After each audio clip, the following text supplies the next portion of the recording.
The morning Ada Doyle walked into the Harlan County Courthouse with a folded complaint in her trembling hand. Every man on the porch went quiet the way they do when someone is about to do something either very brave or very foolish, and most of them were already wagering on which one it would be. It was the spring of 1882, and the town of Crestfall, Texas, sat baking under a pale blue sky that offered all the beauty of the frontier and none of the mercy. The courthouse was a two-story limestone building at the center of Main Street, its weather vane rusted into a permanent eastward point, as though even the wind had given up arguing with the men inside. Dust devils curled up from the unpaved road, spinning in lazy circles before dissolving against the hitching posts, where horses stood swishing flies off their haunches in the midday heat. Ada was 31 years old, 5 feet and 4 inches of quiet determination, packed inside a faded blue calico dress that she had mended at the hem twice and at the collar once. Her hair was the color of dark wheat, pinned back with a precision that suggested she had made herself presentable on purpose, as a kind of armor. Her eyes were gray and steady, the sort of eyes that had seen a fair amount of grief and had decided that grief was not going to be the last thing they ever saw. She had been a widow for 8 months. Her husband, James Doyle, had died of a fever that swept through in the summer before, leaving her with 160 acres of land on the eastern edge of the county, 2 mules named Cora and Bill, a 12-year-old daughter named Ruth, and a debt to the First Harlan County Land Trust that she had been methodically, carefully paying down for 2 years. She had made every payment on time. She had the receipts to prove it, which made the eviction notice that had appeared nailed to her front door 3 weeks ago all the more infuriating. The notice bore the seal of Garrison Holt, which was as close as anything official got to bearing God's own seal in Harlan County. Garrison Holt was 60 years old, built like a man who had once been physically powerful, and had since converted all of that power into accumulated wealth and influence. He owned the land trust, the grain mill, the only bank in town, and 3 of the 5 seats on the county council. He was not the mayor, but the mayor did what Garrison Holt suggested, which amounted to the same thing. He wore a silver watch chain across his vest at all times, and men who had crossed him had a way of finding themselves with nowhere to stand in Harlan County before very long. The notice claimed Ada had defaulted on her loan. It named a sum she had never been informed of, at an interest rate that had never appeared in the contract she had signed. It gave her 30 days to vacate the property. Ada had read the notice twice on the porch in the September morning light, folded it carefully, and then gone inside and made breakfast for Ruth without saying a word about it, because some things you sit with before you speak them aloud. By the time she had walked into that courthouse 3 weeks later, she had already been turned away from the land trust office twice, told that Mr. Holt was unavailable both times by a clerk who would not meet her eyes. She had gone to the mayor, who had listened to her with a kind expression, and then told her that these things were complicated, and perhaps she might consider whether a smaller plot of land might suit her needs just as well. She had gone to the county recorder's office, where a tired-looking man named Beaumont had looked at her receipts with genuine sympathy, and told her that her paperwork was in order, but that he had no authority over what the land trust chose to do. And so she had filed a formal complaint with the county court, which meant that her grievance against Garrison Holt, a grievance naming him by name and accusing the land trust of fraudulent foreclosure, was now a matter of public record. Every man on that courthouse porch that morning knew what that meant. Garrison Holt would know about it before sundown. The men on the porch shifted their weight and looked at the horizon, and did not offer Ada Doyle any particular words of encouragement. She went in anyway. Perry Stone had been in Crestfall for 11 days when the story reached him, and it reached him the way most stories did over a cup of bad coffee at the Dusty Lantern Saloon, carried on the voice of an old man named Whitfield who had nothing better to do than collect the town's news and distribute it freely to anyone who would sit still long enough. Perry was 34 years old and had the kind of face that the frontier built slowly, and without much tenderness, lean and sun-darkened, with lines at the corners of his eyes that came from years of squinting into distances. He had grown up ranching in the hill country south of San Antonio, had spent 4 years as a cattle drover on the Kisham Trail before the trail began thinning out as the railroads spread their reach across the plains, and had drifted west and then north looking for work the way a man does when the particular work he knows how to do has started to become unnecessary. He was not a lawman. He had no badge and no official standing in Harlan County. He had arrived in Crestfall with a good horse named Copper, a bedroll, a Winchester rifle, and enough savings from the last trail drive to buy himself a few weeks of time to figure out what came next. He had been doing honest work where he could find it mending fences for a rancher named Delacroix on the north edge of town. Nothing dramatic, nothing remarkable, just the daily useful labor of a man who did not know how to sit still. Whitfield's voice was the kind that carried, so Perry heard the story whether he meant to or not. He heard about the widow with the receipts. He heard about the complaint against Garrison Holt. And then Whitfield said something that made Perry set down his coffee cup. Word is Holt sent 2 of his ranch hands over to the Doyle place this morning. Not threatening, mind you, not openly. Just to remind her that the land trust owns the water rights on the east side of that property, and that exercising those rights might make the land a lot less useful to a widow woman trying to farm it alone. That's how he works. Never does the thing directly. Just makes everything around you impossible until you give up and go. Perry Stone sat very still for a moment. He thought about a woman who had gone to the courthouse alone, with her receipts in her hand, against a man who owned half the county. He thought about what kind of country this was when that woman came home to find men waiting in her yard. He put on his hat and walked out of the saloon. He rode out to the Doyle property on Copper at a steady pace, taking the east road out of town past the grain mill and through a stretch of open grassland that was just beginning to green up under the spring rains. The Doyle property was visible from a quarter-mile out, a modest farmhouse with a porch, a barn that was well kept but showing its age, and a kitchen garden along the south wall that had been carefully planted and was now just starting to push green shoots up through the black earth. 2 men on horseback were positioned in the yard when he arrived, not doing anything overtly menacing, just standing there with their horses blocking the path between the barn and the house. One of them was big and slow-looking, with a sunburned neck and small eyes.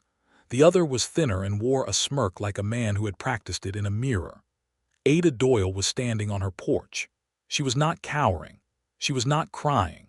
She was standing with her arms at her sides and her chin up, talking to the men in a voice that was controlled and precise, and what she was saying was that they were on private property and that she was asking them to leave. Perry rode in through the gate and drew Copper to a stop between Ada's porch and the 2 men. He tipped his hat at them. "Afternoon," he said. The thin one with the smirk looked at him with mild interest. "Don't know you," he said. "Don't suppose you do," Perry said. "I'm just a man passing through who noticed this lady asking you to leave her property. Thought I might echo the sentiment." The big one shifted in his saddle. "This is land trust business." "I expect it is," Perry said pleasantly. "But this lady says it's her land, and she says she has the paperwork to back that up, and since there doesn't appear to be any sheriff or court order in either of your hands, I'd call this trespassing." There was a moment of the kind of silence that can go in several directions. Perry did not move. He sat easy in his saddle, which was the posture of a man who had been in enough tight situations to know that the moment you looked tense was the moment things got harder. The thin one looked at the big one. Some kind of decision passed between them in the way of men who work for someone else and are not being paid enough to make independent choices.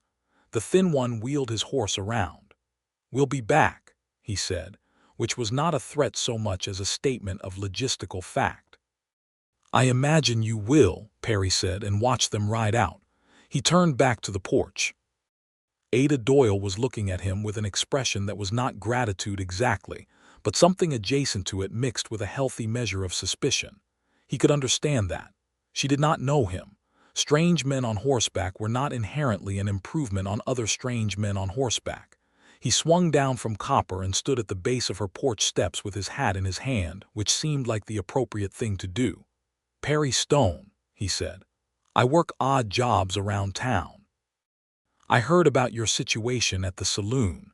I apologize for barging in, but those two looked like they were settling in to make your afternoon unpleasant."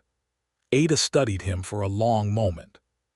From the doorway behind her came the sound of a 12-year-old trying very hard to be invisible while still seeing everything, which was a noise Perry recognized as the particular silence of a child who is paying close attention. "Ada Doyle," she said finally, "and you heard about my situation at the saloon?" "Yes, ma'am." "Then you know that the most powerful man in this county would rather I didn't have a house to stand in front of." "I do know that." "And you rode out here anyway." "I did." She looked at him for another moment. Then she said, "I suppose you should come in for water if you've ridden out from town. Your horse looks like he could use some as well." That was how it began. Not with anything romantic or even particularly warm. Just a woman who had learned to be careful about who she trusted extending the smallest possible gesture of provisional acceptance, and a man who recognized it for exactly what it was and did not push for more. The inside of the Doyle house was modest and immaculate. Ada had a talent for making things orderly that Perry would come to understand was less about housekeeping as an occupation and more about the way she thought. She liked things to be clear, to make sense, to be in the right place. There was a table with 4 chairs, a wood stove, a shelf of books that surprised him because there were more of them than he would have expected, and a framed needlework piece on the wall that said "Home is what we build it," which seemed to Perry like the most honest thing a piece of needlework had ever said. Ruth appeared from the back room when Ada called her name, a girl with her mother's gray eyes and a general air of having already formed several strong opinions about the world. She looked at Perry with frank assessment. "You're the one who made them leave," she said. "I asked them to leave," Perry said. "There's a difference." Ruth considered this. "They might come back." "They might.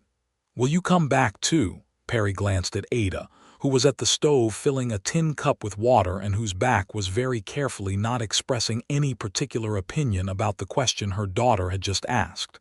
"If your mother thinks it would be useful," Perry said. Ada turned and handed him the water. "We'll see," she said. He told her everything he knew, which was not much beyond what Whitfield had said at the saloon, but he also listened to everything she knew, which was considerably more. She had the original loan document. She showed it to him at the table, spreading it out flat with the receipts laid alongside it, and he leaned over and read it carefully in the afternoon light coming through the window. He was not a lawyer, and he told her so plainly, but he could read a contract, and he could see what she could see, that the interest rate named in the eviction notice was not in the original document, and that the sum named as the outstanding balance was significantly higher than what remained after the payments she had documented. "Have you spoken to a lawyer?" he asked. "The only lawyer in Crestfall is Emmett Pryor," Ada said, "and Emmett Pryor has done the land trust's legal work for 12 years. Perry absorbed this.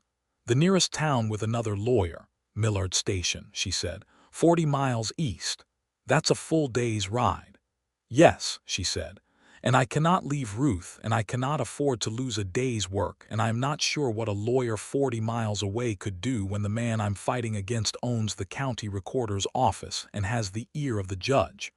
Perry looked at the papers again.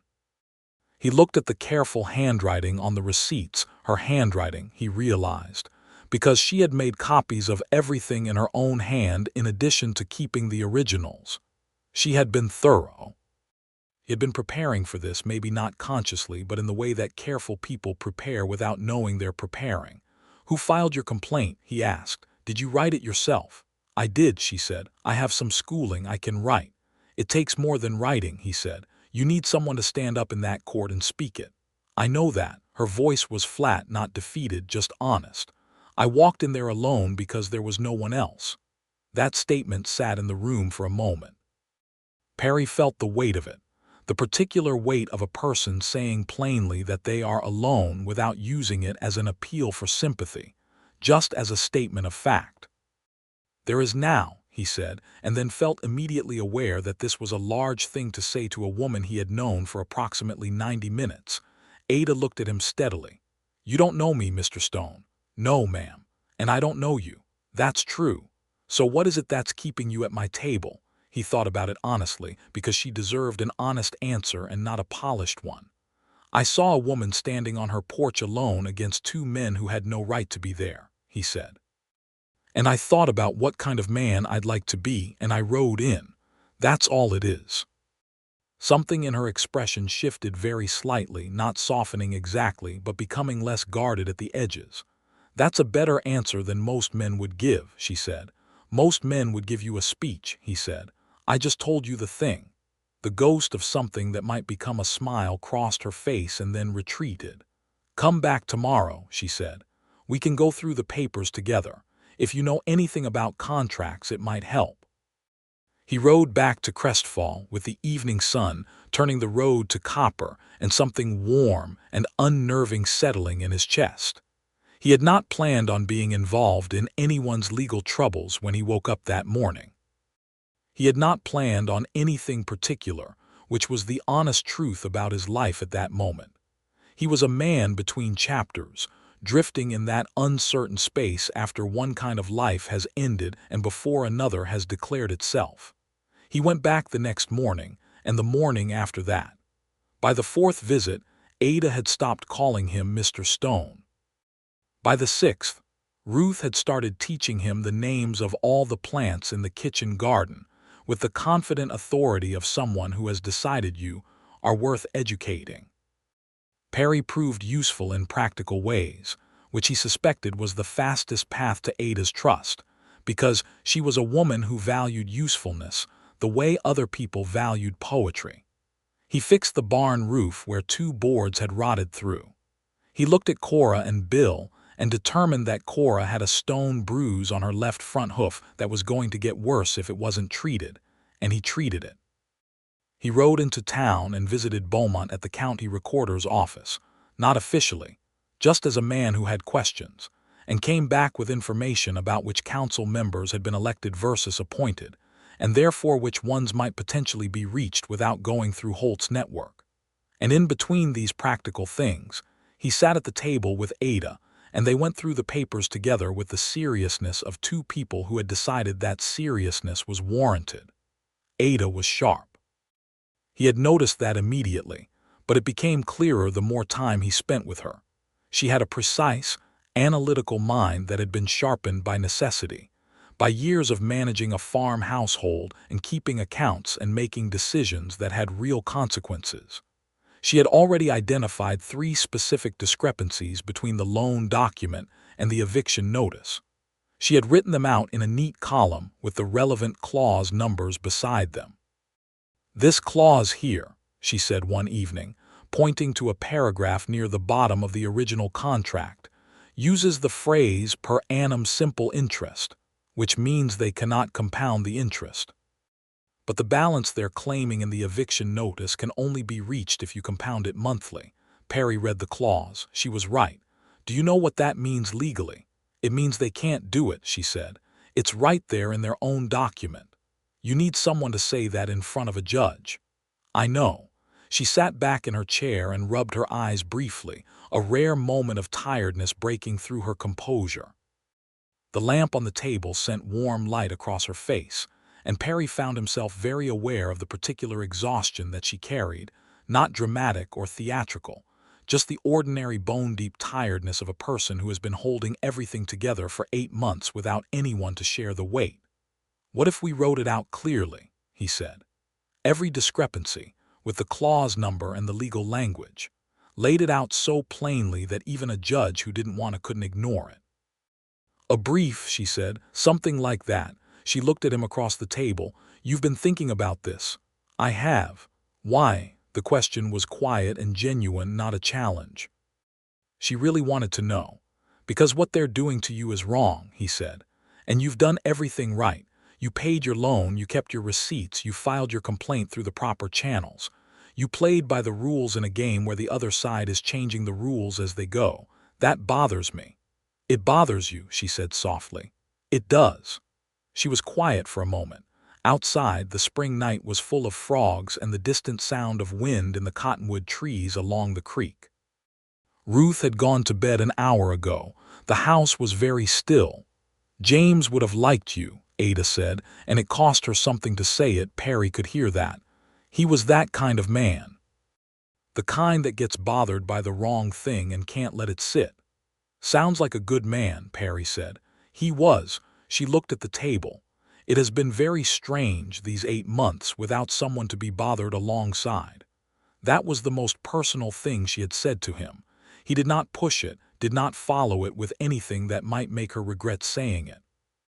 He just nodded, and they went back to the papers, and both of them understood that something had shifted slightly in the quiet geometry of the room. Garrison Holt did not personally appear in Ada's story for another week, and when he did, it was not the way Perry had expected. He came to the Doyle property on a Wednesday morning in a black buggy driven by his personal man, a compact and careful individual named Tate who wore a suit and never raised his voice. Holt himself was dressed in his usual fashion: fine waistcoat, silver watch chain, boots that had not seen mud this week.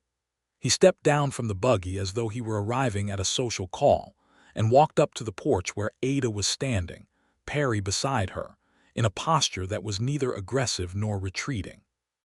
Holt looked at Perry with the specific kind of measured curiosity that powerful men deploy when they are sizing up someone unexpected. "Don't know you," he said to Perry, which seemed to be what men in Harlan County said to strangers. "That's all right," Perry said. Holt turned to Ada. "Mrs. Doyle, I think there may have been some miscommunication regarding your account with the land trust, and I wanted to come and speak with you directly." "That is very kind of you, Mr. Holt," Ada said, and her voice was perfectly composed. "The complaint I filed lays out the nature of the miscommunication in some detail. I was hoping the court would clarify it." "Court is a slow and expensive process," Holt said, in a voice that was very reasonable and very warm and had the quality of someone who has practiced being pleasant for long enough that it has become a kind of weapon. "I wonder if we couldn't resolve this more simply. I've been reviewing your account, and it occurs to me that there is room for flexibility. Perhaps a renegotiated payment structure." "I don't need a renegotiated structure," Ada said. "My original structure was fully honored. What I need is for the fraudulent balance in the eviction notice to be corrected and for the notice to be withdrawn." Something in Holt's expression adjusted very slightly. He was not accustomed to the word fraudulent said to his face by a woman in a calico dress on a farmhouse porch. "That's a serious accusation." "It is," Ada agreed. "I made it seriously in writing to the county court. If your interest rates and your balance calculations are correct, you should have no difficulty demonstrating that to a judge." Holt looked at Perry again. "You advising her?" "She doesn't need my advice," Perry said. "She seems to have thought this through pretty thoroughly on her own." Holt was quiet for a moment. The watch chain caught the morning light. His expression had not quite settled back into pleasantness. "You are making this more difficult than it needs to be, Mrs. Doyle." "No, sir," Ada said. "I think the difficulty is in the discrepancy between your documents and mine. I'm quite looking forward to having a judge look at both." Holt turned, stepped back into the buggy with a composure that was admirable in its way, and departed without another word. When the sound of the buggy wheels had faded, Ada let out a long, slow breath. Perry glanced at her and saw that her hands had been pressed flat against her sides, hard enough to leave marks in her palms. "That was well done," he said. "My heart is going like a trifimmer," she said, which was the most unguarded thing she had said to him yet. And then she laughed, which was a sound he had not heard from her before, and it was the most purely herself she had seemed, real and warm and slightly undone by her own nerves.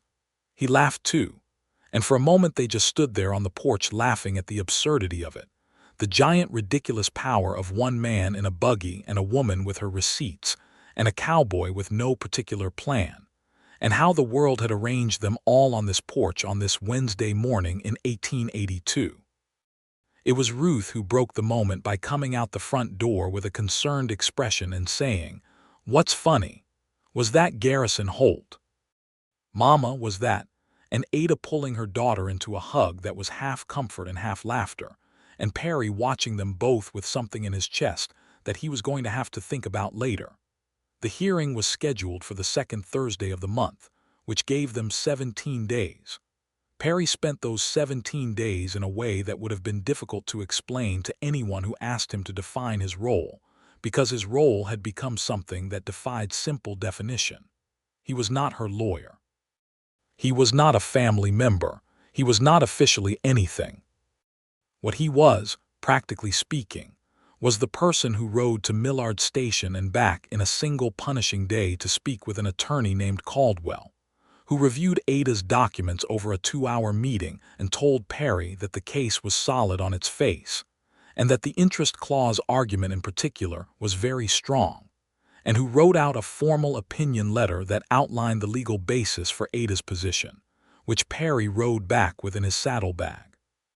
He was also the person who spoke to Beaumont at the county recorder's office and discovered that Garrison Holt had foreclosed on 4 other properties in the past 3 years under similar circumstances, 2 of them owned by families who had since left the county entirely, and 1 owned by an elderly man named Pickett who was still in Crestfall, and who, when Perry went to see him, turned out to have documentation very similar to Ada's. Pickett was 70 years old and had not wanted to fight. He had simply moved into a smaller house in town when the land trust took his farm, because he had been alone and the weight of fighting had seemed too great. But he had kept his papers. He had kept them in a shoebox under his bed for 2 years. When Perry explained Ada's situation and then explained that Pickett's own papers might be relevant and asked if Pickett would be willing to make a statement, Pickett was quiet for a long time. He was a small man with white hair and eyes that had the distant look of someone who has made peace with a loss that still hurts. "She's fighting him," Pickett said. "She is. And she might win. She might." Pickett was quiet again. Then he reached under his bed and pulled out a shoebox. Perry brought all of this back to Ada, the lawyer's letter, the information about the prior foreclosures, Pickett's willingness to make a statement. He laid it all out on her table on a rainy evening, 10 days before the hearing, and Ada read through everything with the focused attention she brought to anything important. When she finished, she set the papers down and looked at him. "You rode to Millard Station and back in 1 day," she said. "It's a long ride, but it's manageable. Perry." She said his first name with a deliberateness that made him understand she had thought about it before she said it. "Why are you doing all of this?" He had been waiting for this question to come back around, and this time he owed her a fuller answer. "Because I've been on enough trails to know what it looks like when someone's running a crooked game," he said. "And I've seen enough of this country to know that the crooked game usually wins when nobody shows up to call it. You showed up. You called it. I didn't want you doing it alone." "There had to be a better reason than that," she said quietly. "At some point." He looked at her across the lamplit table with the rain against the windows and Ruth's boots sitting by the door and the whole warm domestic reality of the house around them, and he told her the truth. "There became a better reason," he said. "Yes." She held his gaze for a moment. Her gray eyes were very steady and very serious and entirely unafraid. "I haven't thought about anything the way I used to," she said. "Not since James died. I don't know how to." She started again. "I don't know where I am in all of this yet in terms of what I feel. It's like trying to read a map you haven't finished drawing." "I'm not asking you to have it figured out," he said. "What are you asking?" "Right now, nothing, just to keep letting me come back tomorrow." She was quiet for a moment, and outside the rain came down steadily, and the kitchen was warm, and the frog chorus had started up again down by the creek. "Come back tomorrow," she said. He came back tomorrow, and the day after, and all the days up to the hearing. Ruth had taken to meeting him at the gate when he arrived, which was either an indication that she liked him, or that she was conducting some kind of ongoing evaluation, and had not yet reached a conclusion, and he was not entirely sure which. She was a perceptive child in the way that children who spend a lot of time around adults become perceptive, and she had questions about everything. About the cattle trails, about the geography of Texas, about whether it was true that wolves were still in the hill country, about whether his horse Copper had a favorite food, which it turned out she did, which was apple, and which Ruth supplied from a small tree at the edge of the garden. He found himself looking forward to these evenings, more than he had looked forward to anything in some time. There was something grounding about the Doyle household, about its order and its warmth and its particular mixture of hard practicality and quiet tenderness. Ada read to Ruth in the evenings, sometimes from a Bible, sometimes from a collection of poems that had belonged to James Doyle, sometimes from a dog-eared novel that Ada had acquired from somewhere, and whose title Perry never quite caught. There were evenings when he stayed long enough to hear some of the reading, sitting in the other chair by the window while the lamp burned low, and Ada's voice moved through the words with the ease of someone who loved the music of language. He was falling in love with her. He understood this about himself with the same plainness with which he had explained himself to her, not with drama or confusion, but just clearly, the way you understand a landscape from a rise, all at once and without ambiguity. What he did not know was how much time she needed, and he was resolved to give her as much as she required, because she was not a woman you rushed toward anything, and more importantly, she was not a woman you wanted to rush, because the patience it took to wait for Ada Doyle's trust was not a cost but a privilege. The morning of the hearing arrived with the particular clarity of a spring day that has decided to be perfect, which Perry thought was either a good sign or the universe's idea of a joke. He met Ada and Ruth on the road into town. Ada was in her good dress, not the faded calico but a charcoal gray wool that fit her well and gave her an air of formal seriousness. Her hair was pinned with unusual precision. Ruth was in her Sunday dress and carrying the wooden box in which Ada kept all her documents, holding it with both hands as though it were a sacred object, which in a certain sense it was. Perry had put on his cleanest shirt and his good hat and had made sure Copper was well brushed, because these things mattered even if they did not change the legal outcome, because presentation was part of how you signaled that you were serious and not to be dismissed. They walked into town together, the three of them, and Perry was aware that people on the street were watching. He was aware of the particular quality of the watching, the cautious, curious attention of a town that has been managed for years by one set of interests, and was not entirely sure what to do with a challenge to that management. Beaumont was waiting outside the courthouse. He had not been asked, and he was not there in any official capacity, but he was there, and he gave Ada a brief nod that said clearly that he was rooting for her even if there was nothing more he could do. Old Pickett was there too in his better jacket with his shoebox tucked under his arm. Perry shook Pickett's hand. Pickett's grip was firm. Inside the courthouse, the room set aside for hearings was already half full.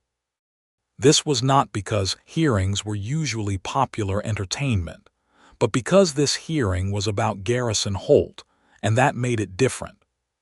People had come who had their own grievances, their own histories, their own memories of moments when Holt's reach had pressed against their lives.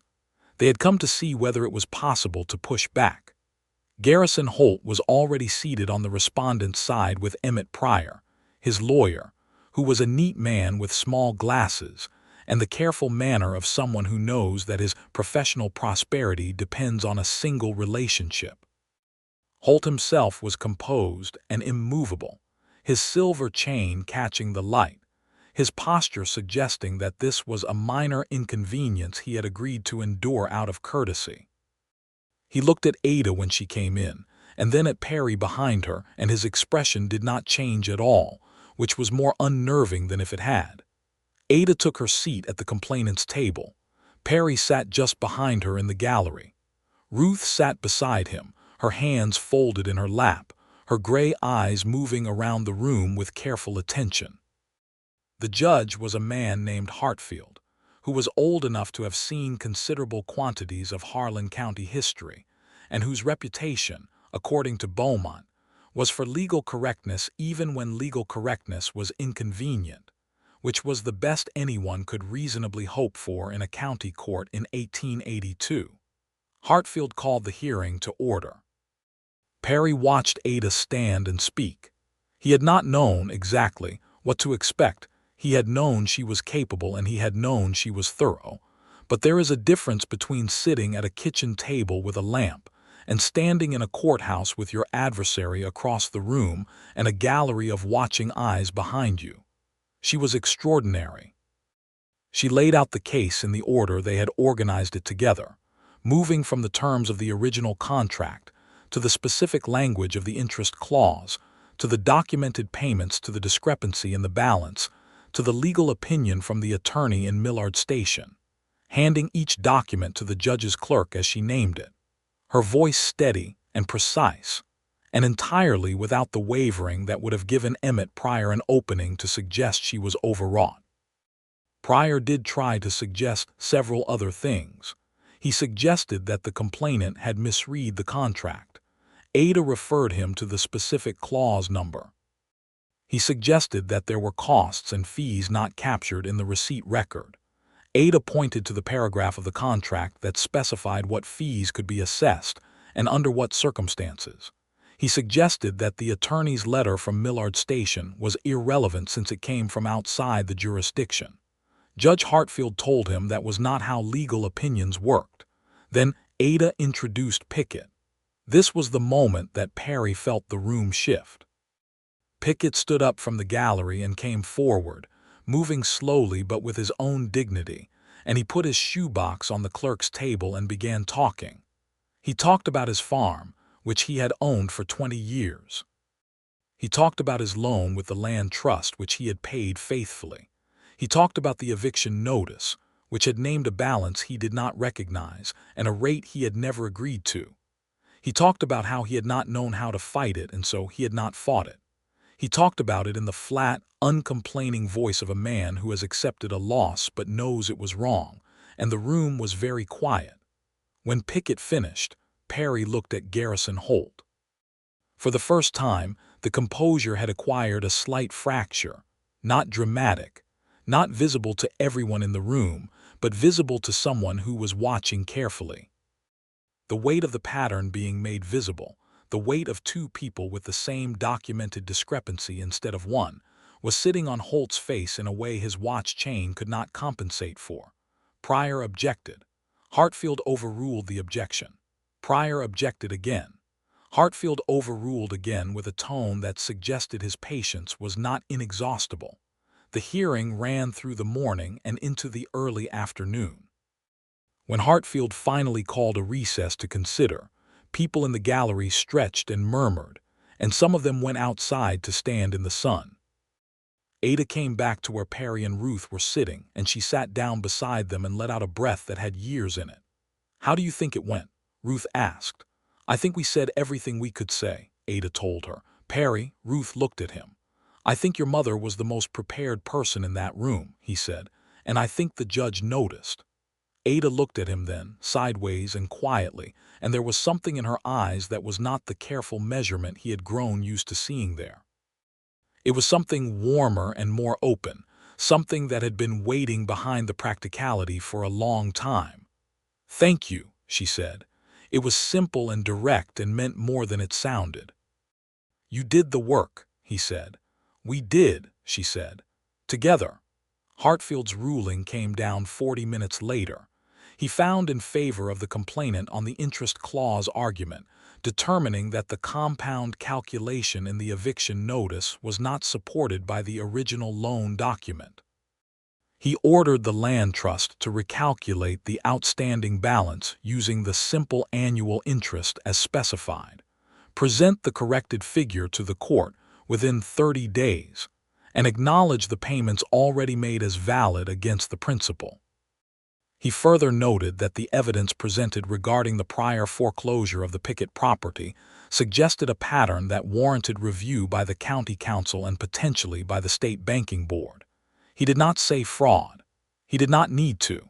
The implication was clear enough in the word review, which in legal language carried considerable weight. The eviction notice was suspended pending the recalculation. Ada Doyle's land was hers. When Hartfield left the bench, the room took a moment to understand what had happened, and then several people started talking at once. Perry heard it around him, the voices of people who had needed to see this, who had needed to know that it was possible, even in Harlan County, even against Garrison Holt. He looked at Ada.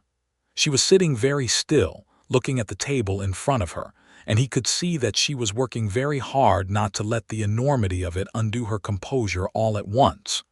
Ruth was gripping her mother's arm with both hands. Perry leaned forward from the row behind and put his hand on Ada's shoulder gently, and she reached up without looking and covered his hand with hers. And that was the whole thing, that simple contact, more honest than any speech could have been. They came out of the courthouse into the afternoon sunlight, the three of them, and Beaumont shook Ada's hand with an expression of restrained delight. Pickett shook her hand too, and then without quite planning it, he hugged her, which surprised him as much as it surprised her. She patted his shoulder. "Yours should have been fought too," she told him. "Maybe it can still be addressed," he said. "Maybe the state will look at it. I'll write the letter myself if you want." Pickett looked at her with something close to wonder. "You would do that? You brought your shoebox to my hearing," she said. "Yes, I'll write the letter." On the road home from town that evening, with the sun going gold over the flat western horizon and the spring grass catching it in long waves, Ruth walked ahead and Perry walked beside Ada at the pace of people who are not in any hurry. The evening was warm and smelled like dust and new grass, and the faint sweetness of the mesquite that grew along the fence lines. Ada had been quiet for most of the walk, not in a troubled way but in the particular quiet of someone who is settling into the reality of a good outcome after a long period of uncertainty. Perry gave her the quiet without filling it. After a while she said, "What are you going to do next, after this?" He thought about it honestly. "I'm not sure I'd decided before all of this. I was looking for something to do and somewhere to put myself. I haven't figured that part out yet." "Are you thinking about leaving Crestfall?" He looked at her. She was looking straight ahead, watching Ruth skip over a stick in the road. "I'd need a reason to stay," he said. "Something more permanent than odd jobs." She was quiet again for a moment. Then, "There is a lot of work on this property that I've been managing alone. The kind of work that goes better with two people." He kept his voice level. "That's a practical observation. I'm a practical person. You are." She glanced at him then, and there was color in her face that was not from the walk, and for a moment she looked young and uncertain in a way that the courtroom version of her never had, which was not less of her but more. "I don't know yet how I feel about," she stopped. "I know that I trust you. I know that these weeks have been," she stopped again. "I'm not good at this part of things." "You're doing fine," he said. "I feel things," she said, with a kind of frustrated directness that made him want to laugh and didn't because she was serious. "I just don't know what to do with them yet. It's been 8 months and it's still—" "Ada," he said. "You don't have to know what to do with them right now. I'm not going anywhere." She looked at him for a long moment, and then she nodded once, and she reached over and took his hand on the road as they walked, and she held it the way you hold something you've decided matters, carefully and without hesitation. Ruth, 10 feet ahead, looked back over her shoulder and saw them. The expression on her face cycled through about 6 different things in 2 seconds, and settled on a sort of satisfied dignity, as though things had finally arranged themselves in the way she had been patiently waiting for them to arrange. She turned back around and walked on ahead, whistling, giving them their moment with the particular generosity of a perceptive 12-year-old. Garrison Holt did not disappear from their lives immediately, because powerful men in small counties do not dissolve into nothing simply because a court has ruled against them once. He submitted the recalculated balance to the court within the 30-day window, as ordered, and the corrected figure reflected the simple interest as originally specified, and the valid payments Ada had made, which reduced the outstanding amount to something considerably more manageable than the fraudulent notice had claimed. Ada had enough savings to clear the balance outright with 2 months to spare, which she did, and received from the court a receipt of payment in full and clear title to the property. The county council did convene a review of the land trust practices, prompted by Hartfield's note, and the state banking board sent a representative to Crestfall in early summer who spent 3 days in the county recorder's office and left with several boxes of documents and a considerable number of questions for the land trust officers. Nothing moved fast, nothing in official channels ever did in 1882, but the machinery of accountability was moving, slowly, and in the right direction. Pickett's case was included in the review. Perry helped him write a formal complaint in the same careful, documented style that had served Ada's complaint so well. Whether the state would ultimately rule in his favor was uncertain, but the shoebox of evidence was now in official hands rather than under a bed, and Pickett said that this alone had restored something to him that he had not realized he'd lost.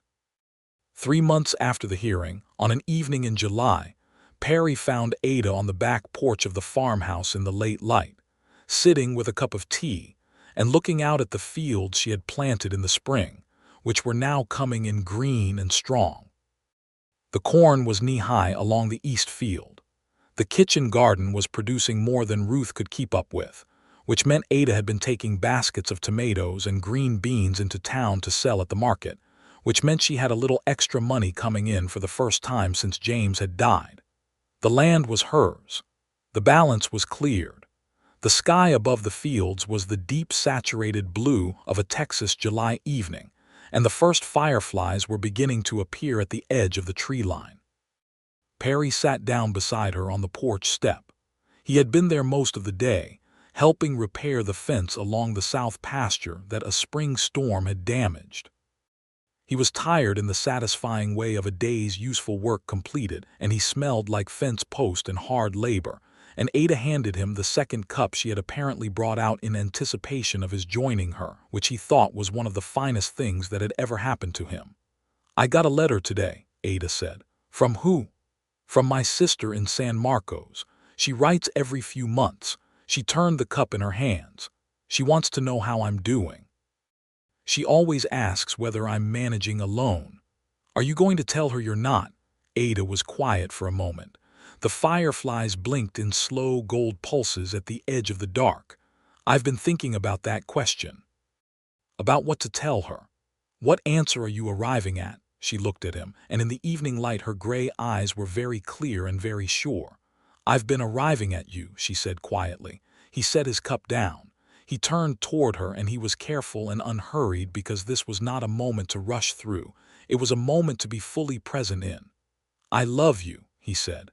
"I want you to know that clearly and without dressing it up. I love you, and I love Ruth, and I love this farm and the way you run it, and the way you think about things, and the way you read aloud in the evenings, and every single thing about you. I know your grief is not finished. I know you are still in the middle of building that map you talked about. I'm not asking you to have any of that resolved before I say it. I'm just saying it so you have it." Ada set her own cup down. She reached up and touched his face with one hand, her palm against his jaw, and he stayed very still because her touch was something he did not want to do anything that might interrupt. "I love you too," she said. "I started understanding that somewhere around the day you rode to Millard Station and back and came home with that lawyer's letter and didn't make a single speech about it, just put it on the table. That is not a romantic story to tell people." "I think it's a very good story," he said. She laughed, and it was that laugh he had first heard on the porch after Holt's buggy drove away, warm and real and slightly surprised by itself. He kissed her then, gently, and she kissed him back with the directness that characterized everything she did, no hesitation once she had decided. From inside the house came the sound of Ruth determinedly not being nosy.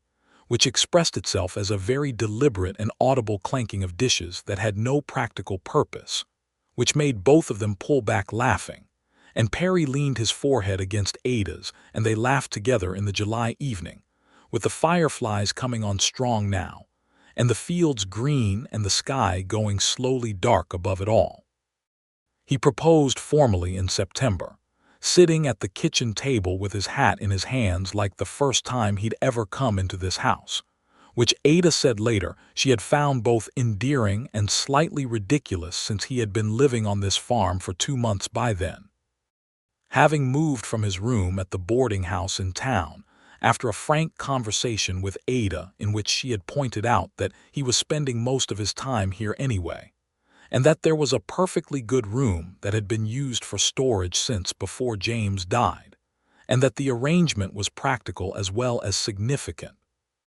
He proposed at the kitchen table with his hat in his hands and asked her if she would marry him, and Ada looked at him across the table with her gray eyes warm and certain, and said yes, in a tone that suggested she had been expecting the question and had prepared her answer in advance, which she probably had, because she was Ada. Ruth appeared in the doorway of the kitchen approximately 30 seconds later with an expression of carefully maintained nonchalance that she could not entirely sustain, and Ada said, "Were you listening?"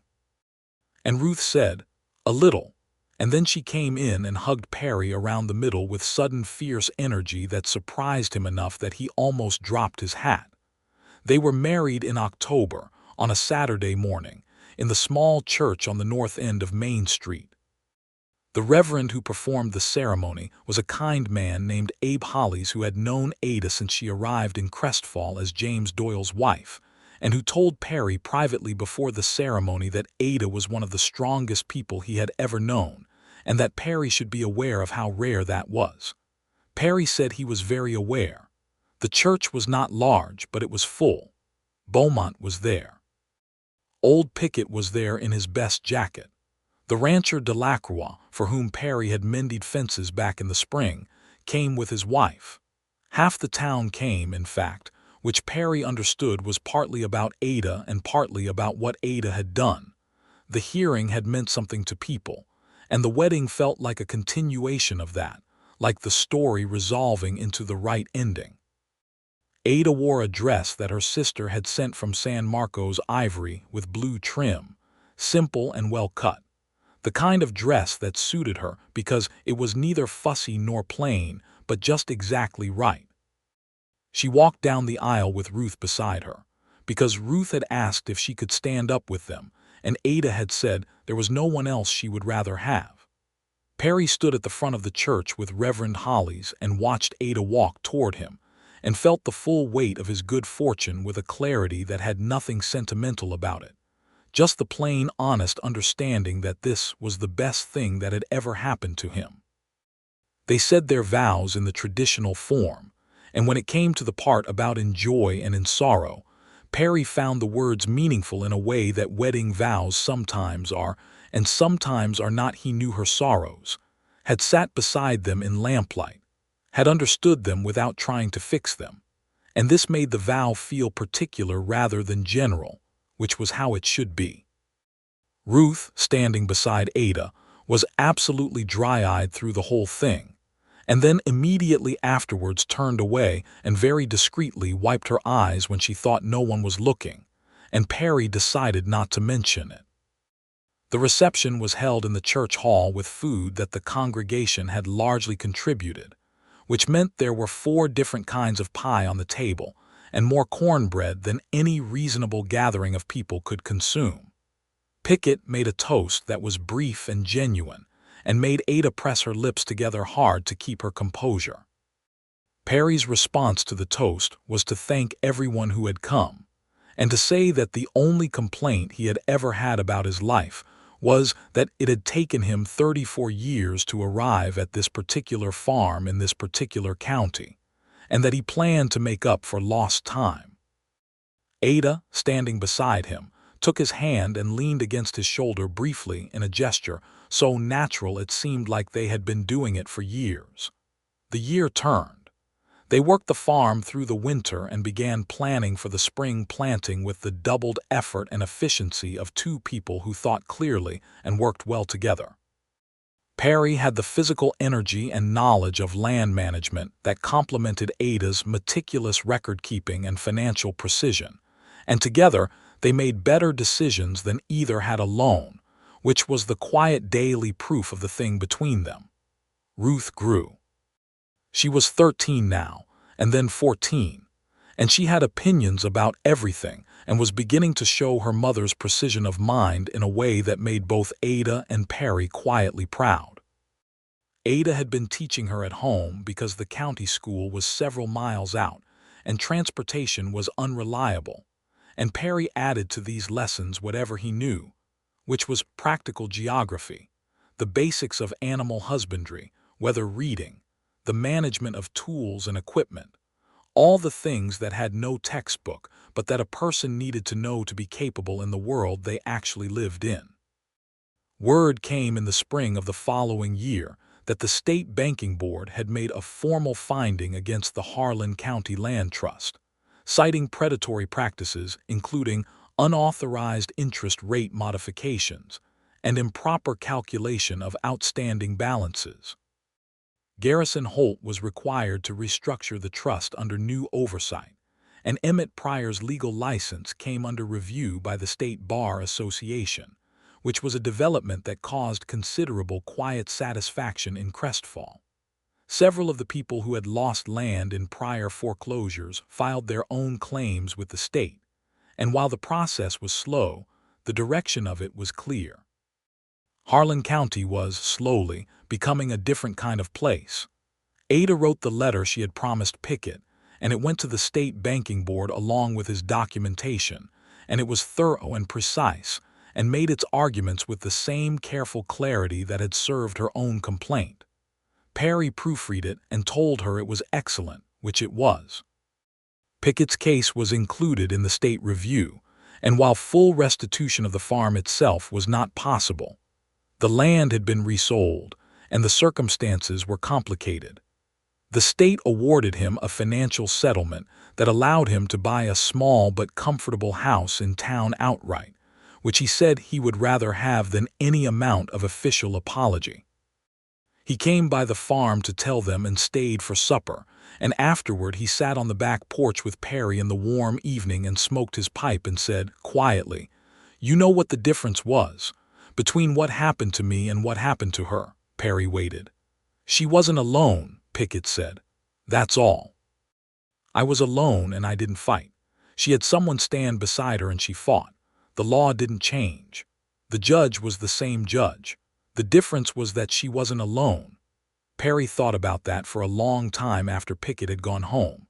In the autumn of that second year, Ada told Perry she was expecting their child, sitting across from him at the kitchen table in the early morning before Ruth was up, with the lamp still needed against the dark and the coffee just made. She told him plainly and watched his face, because that was how she did things.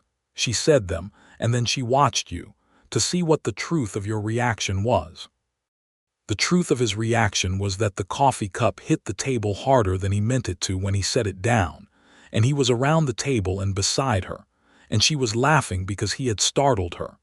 And then he had his arms around her and his face pressed into her hair, and she was laughing, and his eyes were stinging in a way he was going to attribute to the wood smoke from the stove. And she put her arms around him and held him back with a strength that always surprised him. Because Ada Doyle was quietly the strongest person he had ever known. "Are you happy?" she asked. "I don't have words for what I am," he said into her hair. "Then that's a good sign," she said. Ruth took the news with a period of thoughtful silence, and then emerged from that silence with a comprehensive list of opinions about the situation, which included that she would need her own responsibilities and not be treated like a child about it, that she had thoughts about names, and that she hoped it would not be a girl because she was already a girl and variety seemed useful. Ada looked at Perry over Ruth's head with an expression of suppressed amusement. The spring of 1884 brought everything at once, the way spring does. The east field came in better than it ever had, partly because Perry had spent the autumn improving the drainage after studying the waterlogged sections that had always cost them yield. The kitchen garden expanded along the whole south wall now that there were 3 people maintaining it, plus Ruth's enthusiastic experiments with 3 new vegetable varieties she had read about in a catalog. The barn got a proper new roof, not just patched boards but fully resided with good lumber, a project that took Perry and the rancher Delacroix's 2 sons 3 weeks, and that was the occasion of considerable communal labor and food, and the kind of neighborly exchange that is one of the genuine goods of rural life. And in April, when the mesquite was blooming and the evenings were still and warm, Ada gave birth to a boy. They named him James Perry Doylestone, which was Ada's idea, and which Perry accepted with a fullness he could not adequately express. James for the man who had loved Ada first and built this farm and left it to her. Perry for the man who had ridden in through the gate on a spring afternoon and decided to stay. He was a healthy and opinionated child from his first hour, which seemed appropriate given his mother. He had Perry's coloring, darker than Ada's, and Ada's gray eyes, which gave him a look of calm assessment that was startling in an infant.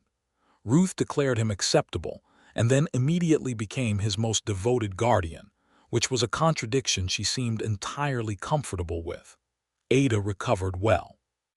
She was strong and stubborn, and refused to stay in bed a single day longer than the doctor recommended, which the doctor grumbled about, and Perry had no illusions about being able to argue with. He did what he could, which was to take the night shifts with James without being asked, because he understood sleep deprivation and understood that Ada needed to be able to function, and because sitting up in the night with his son against his chest while the farmhouse was quiet around him was not a hardship, but a particular kind of grace. He would sit in the chair by the window in the dark, the baby against his shoulder, and think about the road that had brought him here, the cattle trails and the drifting years, and the chance conversation in a saloon that had sent him east out of town on a horse, toward a farmhouse where a woman was standing on her porch alone. He thought about what Pickett had said the difference was that she wasn't alone. He thought about how narrowly this could have all gone differently, how many small chances had to align, and found that this thought did not make him anxious but grateful in a fundamental and specific way. He was a man who had arrived somewhere, not just a place, but a life, which was a different and considerably more significant thing. On a morning in early summer, when James was 2 months old and sleeping in the wooden cradle Perry had built through the winter, Ada came out to the south porch where Perry was mending a bridle, and she sat down beside him in the second chair, and she put her feet up on the porch rail, which was something she had started doing only in the past year because it was too undignified a posture for the woman who had walked into the courthouse with her complaint, and it had taken feeling at home enough to let the dignity relax. "I want to tell you something," she said. He looked at her. She was looking at the garden, which was full and green and loud with bees.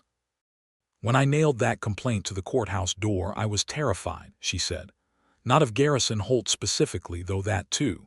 I was terrified of being wrong, of having done everything right and still losing, because if I did everything right and still lost, there would be no explanation for it except that the world was fundamentally unjust in a way that couldn't be fought." He waited. "And I still think the world has that quality sometimes," she said. "I think about Pickett, who did the same right things and lost anyway, at least the first time, because he was alone and there was no one to stand beside him. I think about all the people who have their receipts and their good faith and their correct documentation and still get crushed, because the weight on the other side is just that much greater." She paused. "I'm not saying that to be dark. I'm saying it because I want you to know what it meant, that you showed up, that someone showed up." Perry set down the bridle. He turned toward her.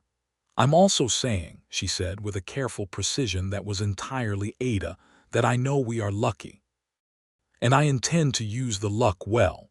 The letter I wrote for Pickett, helping people understand how to document things, understanding their contracts. I think that's something I want to keep doing." Not just for us. You want to help people fight, he said. I want people to know how to fight for themselves, she said. There's a difference. He looked at her, this woman who had stood in a courthouse with her receipts in her hand against the most powerful man in the county, and who had won not by being louder or more powerful, but by being more correct and more prepared and more willing to stand in the place of right, and who was now sitting on her porch in the summer morning talking about how to do that for other people. You could write it down, he said. A guide. What documents to keep. How to read a contract. What to look for in an interest clause. What a county court can and cannot do. She turned to look at him. Could someone print it? Beaumont has contacts with the paper in Millard Station. I bet they'd print something like that. Ada's expression went to the focused, assembled look it got when she was organizing something in her mind. He had come to love that expression specifically, the way she pulled a project together internally before she began to articulate it. Yes, she said. All right. And then she smiled at him, full and warm, the smile she reserved for private moments and people she trusted absolutely. And he thought, as he had thought many times now, that this was the best thing he had ever done riding in through that gate, asking them to leave, staying for water. The summer went long and golden that year, the way good summers do. Ruth turned 14 in August and declared herself ready to learn to ride properly, and Perry spent 3 weeks teaching her, with Ada watching from the fence with an expression that was 50% pride and 50% barely contained terror, which she never admitted to because she was Ada. Ruth took to riding with the same fierce capability she brought to everything, and by September could handle a horse as well as most grown men in the county, which pleased Perry enormously, and which she accepted as natural and expected. James grew and made his opinions known with considerable volume and charm. He was a sociable baby, interested in everything and everyone, which made trips into town an extended affair because everyone in Crestfall seemed to want to hold him, and Ada bore this with the patience of a woman who understood that a community was built on small exchanges. Garrison Holt sold the land trust that fall. He did not leave Crestfall. He was too old and too rooted for that, and too proud. But he withdrew from public life with the deliberateness of a man rearranging his expectations, and the land trust passed into new management that operated under the state oversight requirements that the Banking Board Review had established. The silver watch chain was still sometimes visible at the window of his house on the good side of town, but the buggy no longer pulled up at farmhouse gates uninvited. The county council, prompted partly by the state review and partly by a change in composition. One of Holt's appointed members was replaced by an elected one in November, passed a measure requiring that all county land trust contracts be reviewed by an independent party before signing, a change small enough to seem technical and significant enough, in practice, to matter. Beaumont framed a copy of the council's resolution and put it on the wall of the recorder's office, which some people found peculiar, but Beaumont said he put it there as a reminder of what the records were for, which was to protect people, and Perry thought that was exactly the right reason. Ada's guide was printed by the Millard Station Gazette in November, a 2-page document titled simply Understanding Your Land Contract, written in plain language with specific explanations of common clauses and what to watch for, and distributed through the county recorder's office and the church. Within a month, Ada had received 3 separate visits from women in the county who had read the guide and had questions about their own contracts, which she answered at the kitchen table with the same careful thoroughness she brought to everything. Perry observed these visits and understood that this was another version of what Ada did standing in the place of right, sharing the tools that made standing possible. He said nothing particular about it, but made sure the coffee was always ready when visitors came, and made sure Ruth was available to watch James, and cleared himself from the table so Ada could work. On a December evening, with snow just beginning to fall for the first time that winter and the lamp lit in the kitchen and James asleep in his cradle and Ruth reading in the other room, Ada sat beside Perry on the settee they had placed by the window the past spring, and she leaned against him the way she did now, naturally and without ceremony. "Are you happy here?" she asked. It was the same question she had asked him in October of the year before when she told him about the baby, and he recognized it as the question Ada asked when something felt important, and she wanted to make sure the answer was still what she believed it to be. "There is nothing I want that isn't in this house," he said, "or in this county or on this land." She was quiet for a moment. The snow was coming down outside in slow, deliberate flakes, settling on the garden beds and the fence posts and the barn roof. The kitchen was warm. "I want you to know," she said quietly, "that I think about the morning you rode in through the gate. I think about it often, about how different." She stopped. "I think about it too," he said. "I wasn't finished." She tilted her head up to look at him. "I was going to say that I think about how different it is to go through hard things with someone beside you. And then I was going to say that I think the phrase beside you is the most important part.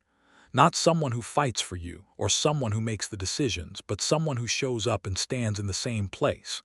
He looked at her for a long moment, this woman who had walked into a courthouse alone and who was now, all this time later, not alone in a way that was permanent and chosen and mutual. "That's what you do for me too," he said. "You know that." She held his gaze. "I know," she said. And then simply, "Good."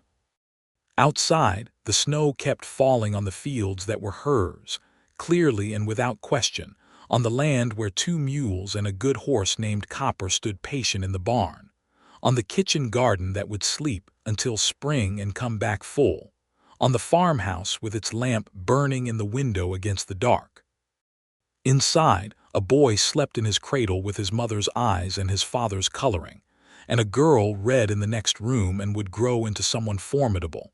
And 2 people sat close together in the warm light of a December evening in 1884, having come through the particular fire of that year in Crestfall, Texas, and arrived here, not at an ending, but at a beginning that had been earned, that had been fought for with receipts and rides to distant towns and a shoebox of papers and a courthouse full of people who needed to see that it was possible.